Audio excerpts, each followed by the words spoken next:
And this is the x-ray machine for your teddies to make sure they're all okay. He's sick.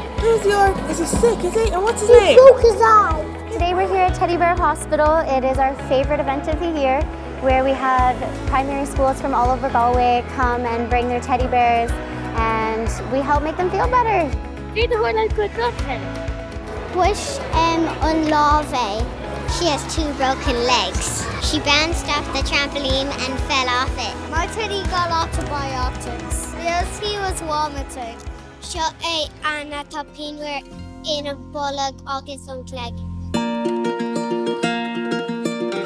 Really, the aim of today is just to promote wellness and make our kids feel comfortable building connections with healthcare providers and just really talking about health.